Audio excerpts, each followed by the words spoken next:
Vamos aqui então continuar, né? Eu vou aumentar um pouquinho, pressiono Ctrl T, ele então coloca para mim as alças de redimensionamento aqui. Eu utilizo o Shift para manter a proporção como eu ensinei para vocês e dou Enter. Ok. O Enter ali confirma aquelas alças de redimensionamento. Vou posicionar um pouquinho para baixo, posso tanto clicar com a ferramenta Mover e arrastar, ou utilizar as setas de navegação do teclado, caso eu queira posicionar de forma aí mais minuciosa. Aqui é o seguinte, deve ser analisado já de cara uma coisa. A opacidade nunca vai poder ficar no máximo, porque senão vai dar a aparência que foi colado ali mesmo. Então, fica muito vivo, na verdade, o objeto. Eu vou ter que diminuir um pouquinho essa opacidade. Eu creio que por volta de 80% aqui ficaria bom. Ok, então ele já não está tão vivo quanto estava antes. Nada aqui na imagem, né, mesmo em alta resolução, fica 100% vivo. Então é interessante que você diminua um pouco da opacidade quando você cria uma montagem agregando um outro objeto ali que não existe à cena. Ok, feito isso aí, vamos fazer o seguinte. Outra coisa a ser analisada. Este objeto está de frente para a gente. Ó. Percebam aqui que ele está perfeitamente de frente. A perspectiva dele não acompanha a perspectiva do cenário, que está aqui como se estivesse um pouco de lado. Então, eu preciso aplicar uma perspectiva aqui neste meu objeto. Vou aproximar bem, a resolução dele não está muito boa, tá joia?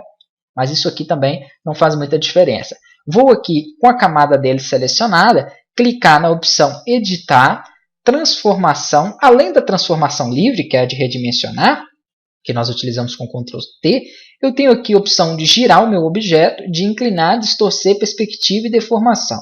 Eu preciso de uma perspectiva, então vou clicar em perspectiva e ele vai então manter aqui o meu mouse com esse símbolo branco toda vez que eu passo sobre um ponto, uma alça, um nó do meu objeto. Se eu clicar, segurar e arrastar, ele vai então, olha lá, que bacana, mudar esta perspectiva lateral para mim. Eu tenho que fazer isso, mas só que para o outro lado. Eu poderia também fazer uma perspectiva inferior, uma perspectiva superior, mudar, né, realmente aí a perspectiva do objeto. Assim parece como se a plaquinha tivesse deitada. Olha que bacana. Vou soltar o mouse, pressionar o ESC, ou então pressionar aqui para que ele não faça essa alteração, porque não é dessa forma que eu quero. Vou em editar, transformação novamente, perspectiva.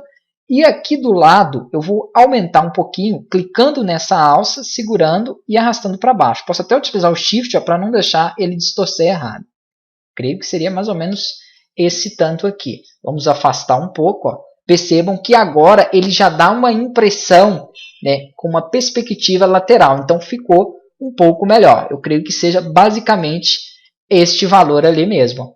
Então já deu aí uma diferença muito grande. Né? Alguém olhando, muito difícil, só se for expert em montagem, pode descobrir que essa plaquinha não estava aqui, né? Ou que esse vidro realmente ele não tem essa cor. Mas chegamos muito próximo aí, somente utilizando efeitos de transformação e opacidade. Nós vamos depois, é óbvio, aprofundar um pouco mais nessa questão de montagem. Por enquanto, ainda os recursos apresentados foram muito poucos, então não dá para passar muita coisa ainda. Mas eu quero que vocês justamente saibam trabalhar com as ferramentas de seleção e entendam aí as opções de opacidade. Vamos salvar então esse nosso primeiro projeto. Arquivo, salvar como. Salvar como, ele vai me dar aqui diversas opções de saída para o arquivo. Vamos supor que eu queira manter essas camadas para depois continuar editando. Aí sim eu posso salvar então como o formato PDF aqui, PSD, né, que é o formato do Photoshop. Esse formato PSD, se você não salvar ainda vai ser o padrão que vai aparecer aqui, ele pode ser editado depois, posteriormente. Vou deixar aqui então vidros e vou clicar em salvar.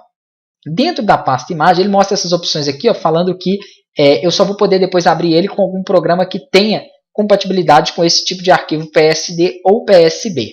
Vou lá na minha pasta, deixa eu verificar aqui, nos arquivos, e vou mostrar para vocês que foi salvo.